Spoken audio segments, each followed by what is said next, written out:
નમસ્તે વાલા ભક્તજનો, આજે માતા ધર્મસભા સામાન્ય કાળનો 14મો રવિવાર ઉજવે છે. કેવા અંધાધૂંધી ભર્યા વાતાવરણમાં આપણે જીવી રહ્યા છીએ. આંતરરાષ્ટ્રીય સ્તરે યુદ્ધ, તેનાથી સર્જાયેલી અનેક પ્રકારની તંગી, મોંઘવારી, બેકારી, અનેક પ્રકારની બીમારીઓ, કુટુંબમાં બાળકોના વિવિધ પ્રકારના પ્રશ્નો, ખોરવાયેલું સામાજિક સૌહાર્દ, આ બધા વચ્ચે આજના શાસ્ત્રપાઠો કેવી હૂંફ અને સાંત્વન આપતા લાગે છે. ઈસુનું ખુલ્લું આમંત્રણ છે, તમે બધા મારી પાસે આવો, હું તમને આરામ આપીશ. જખરિયાએ ઈસવીસન પૂર્વે 520માં લખેલ આજના પ્રથમ શાસ્ત્રપાઠના વચનો એ વખતે લખાયેલા જ્યારે યરુસાલેમ ખંડેરમાં ફેરવાઈ ગયું હતું. લોકો દેશનિકાલ ભોગવીને પાછા આવી ગયા હતા, પણ ગરીબી, નબળાઈ અને ડરના ઓથાર હેઠળ જીવતા હતા. તેઓ જંગતા હતા. રાજા અને આ રાજાનું વચન સિયોન નગરીમાં આ ભવિષ્યવાણી મારફતે મળે છે.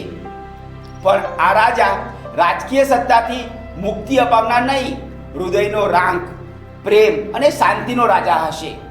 આજના શુભ સંદેશના પ્રારંભમાં ઈસુ પરમપિતાનો આભાર માને છે, કેમ કે શાસ્ત્રીઓ, સત્તાધીશો અને શ્રીમંતો એવા ડાયા અને ચતુર ગણાતા માણસોથી પરમપિતાએ ઈશ્વરના રાજ્યની વાતો ગુપ્ત રાખી.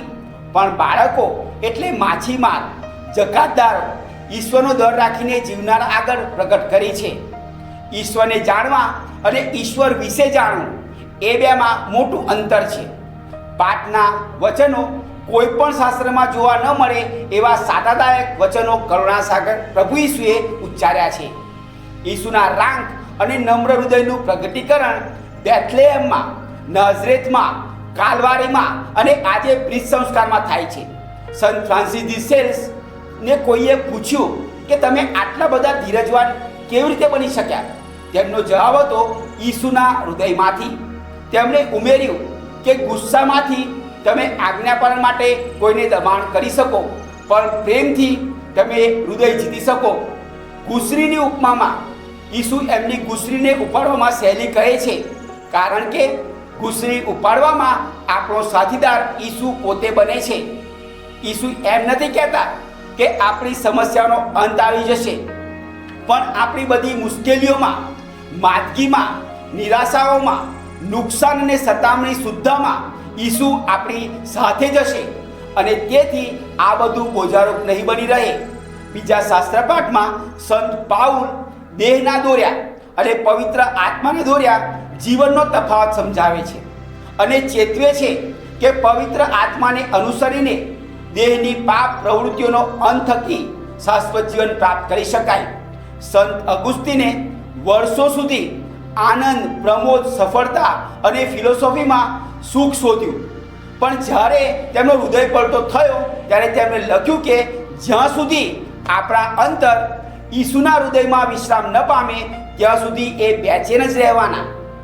આપણે આપણા જીવનમાં ઘોડા પર સવારી કરનાર રાજા નહીં, પણ ગધેડા પર સવારી કરનાર નમ્ર અને શાંતિના રાજાનું સ્વાગત કરીએ. ઈશ્વરની નજરમાં બાળક જેવા નમ્ર બનીએ તો જ ઈશ્વરને વધુ ને વધુ સમજી શકીએ.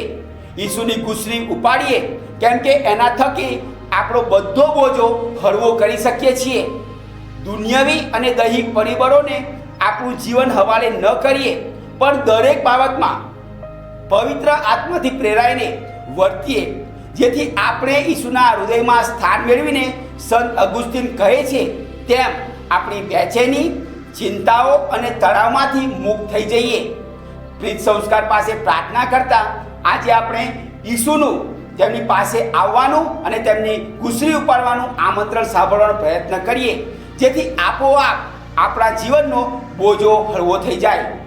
આપ સર્વ ઉપર ઈશ્વરની ખાસ આશીષ ઉતરો.